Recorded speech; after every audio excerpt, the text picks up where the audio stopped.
so excited to be here, and so excited that WRO was up for sponsorship. But WRO is a long history. Could you tell me a little bit about your involvement in WRO and the critical role of bringing it to South Africa?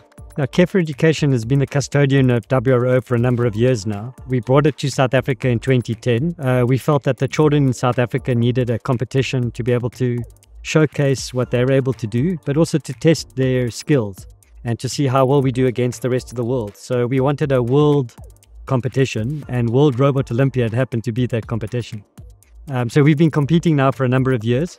We've had some really positive and good results in the past.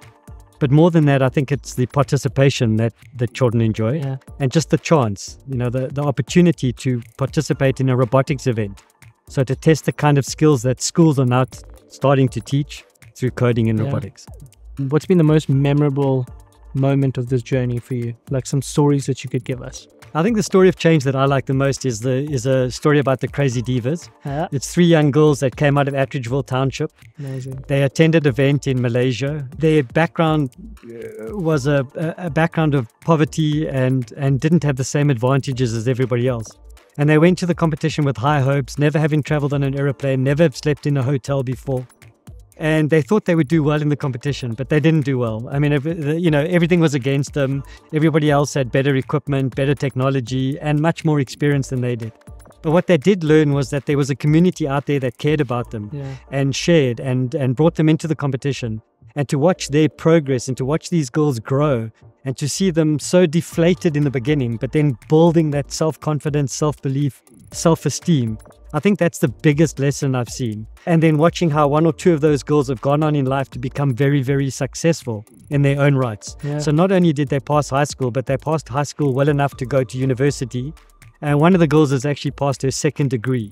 So that's an amazing story of change. Sure, amazing. And what people usually shy away from competition, it's a bit like scary. And now competition has come into education in a sense, specifically with your robotics Olympiad kind of thing. So a lot of people think this is for the people that are traditionally your geeks or people who love robots and stuff like that. So is there a different side to competition? Because I think competition should be for everyone. How would you frame competition, and why is it that competition should be everyone and kids shouldn't shy away from it? So I think in a robotic sense, competition has a slightly different, perhaps, meaning. In that if we all play, most of us in South Africa particularly play sports, some type of sport, or we have some individual sport that we prefer. And we might practice that sport and practice the skills in that sport. But we have no idea how well we're doing until we play a match against somebody. And the competition in robotics is pretty much like that match. It's a time for you to test your own skills, but also to test your skills against other individuals. It's not always about winning. Robotics, just like sport, can also bring out the best in terms of friendship and just participation, to be part of a team, to work in a team, to experience that, And just like sports, you're going to have your good days and you're going to have your bad days. Sometimes your robot doesn't listen to you. In the same way that sometimes what you try on the sports field doesn't work.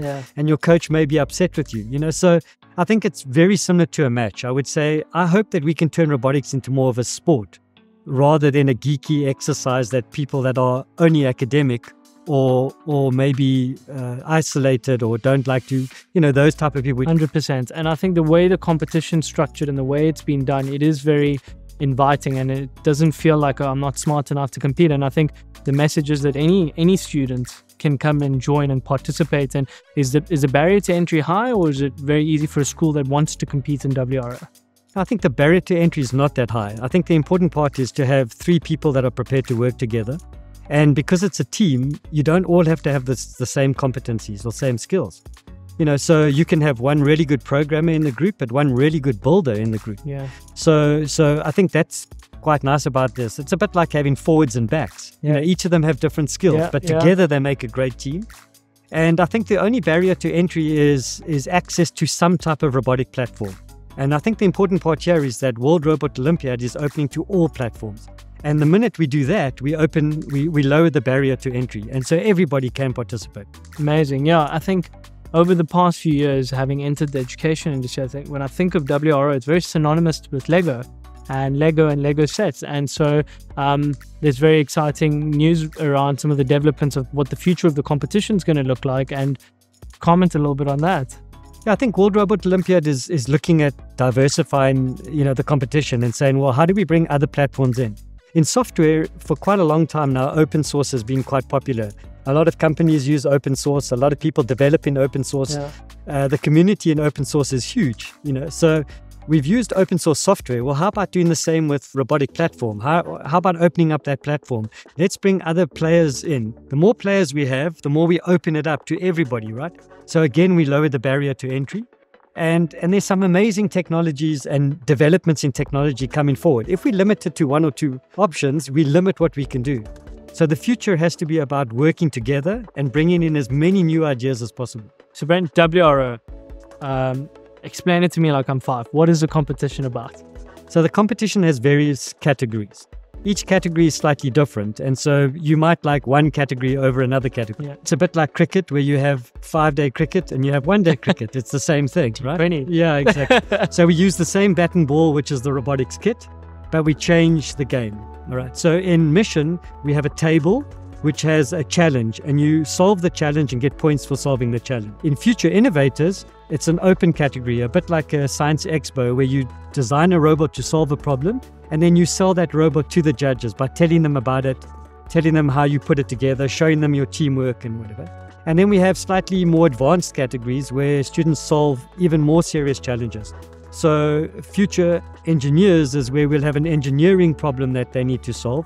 Maybe something around self-driving cars, which is the same kind of problem that the world's trying to solve at the moment.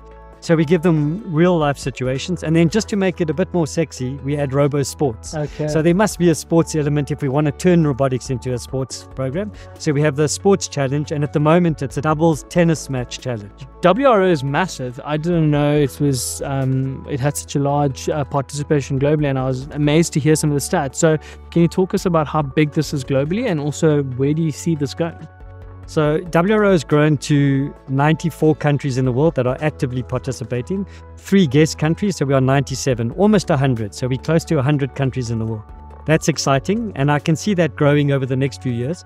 We don't have many countries in Africa, so there's huge potential for Africa to get involved. And I hope that as South Africa, we promote it for the rest of Africa. In terms of teams, there's 30,000 teams, roughly 3 people in each team, so Sure. 90,000 children participating annually in this competition. Wow, that's amazing. And looking forward, that's you could say as big as the Olympics, right? Well, it's very difficult to qualify now. So each country can only send a certain number of teams. So we have a table of eligibility. In terms of scaling it now, and like, what is the vision? Is it to try and get more participants from Africa? I know you sit on the board of WRO in itself. From an advisory perspective, like what are some of the opportunities for growth look like? So in Africa, entry level, the most important part is to get people to start. So what we call starter competitions. How do we get starter competitions happening in different countries? Meaning they might not attend the international final, but they start robotics in their country. That's really important. And that's where sponsorships and working with sponsors helps us to grow that, right? To share that, to get people to understand that that's important. And that has to have a very low entry level. Yeah. Otherwise, people are going to be frightened by it. So that's the first thing. The first thing is to grow starter competitions. We need to grow future innovators because we need more innovation. The world's looking for more and more innovation. And that category is not the biggest category in WRO. The missions, the table challenges are the biggest. So about 75% of the competitors are on the table challenge because that's a little bit more exciting. Absolutely, yeah. But we need the innovators, and so we have to move towards innovation and more innovation. So the growth, I think, will come in starter competitions and innovation. Amazing. Is there a goal of how many countries we want to be in the next 7 years or 5 years? I think it's one of those difficult things that any advisory council thinks about. It's like, is scale more important, or is looking after the current people more important? And I think it's one of those balancing acts that we're going to have to watch as we go forward. The reality is that hosting an international competition, you're limited to the size of the venue. And so you're limited, like the Olympics, to the number of people you can host. Yeah. And so we've actually had a competition where we stayed in Olympic Village in Russia. Wow, we stayed in the crazy. Olympic Village. Yeah. So you're quite right. The link to the Olympic kind of setup is very similar. With regards to South Africa having such a rich sporting heritage and culture, and actually having won a lot of the major tournaments, from golfing to swimming, and now even boxing and MMA. So where have we been placed in the past? And we should be winning one of these things soon. It's a very difficult competition to win. If you think about, the number of children participating, and then scaling that down to those who make it to a national event, then through the national event to an international event, and then there are 90 teams at an international event. So to come number 1 out of 90 at the highest level is extremely difficult. We have come second in a competition before. That's our highest achievement so far. And that is pretty amazing. So I think any country in the world that comes in the top 8 should celebrate. And we've done that a couple of times. And I think what we're trying to do in South Africa is to get more children participating, more so than trying to win. I think our battle here, the winning for us, is the number of children we get participating, and more so the number of girls we get participating. Finals this year. Where is it happening? And are you excited to go there? Always excited, love it. I've been going since 2010, so you can imagine I've been to many different countries around the world. And this year it's in Turkey, so I'm really looking forward to that. And we should be taking quite a big team. South Africa will take about 60 people to Turkey. Sure, amazing. Excited. I'm hoping to come. So looking forward to seeing you guys there. So Rajesh, first of all, I'd like to know why Resolute Robotics is interested in WRO and a little bit about Resolute Robotics. Resolute started off in 2018, was a conceptualization of it. I come from a very math background. I'm teaching a lot of maths, and I realized these kids are stuck in a theoretical world. How can you give them the practical skills so they can connect the dots and get excited? Because that's what happened with me when I did engineering. I was never a techie. I dropped IT in grade 10. In final year, when I did my practical project, I fell in love with it. I was like, oh my gosh, kids should get this feeling all the way when they're younger, you know?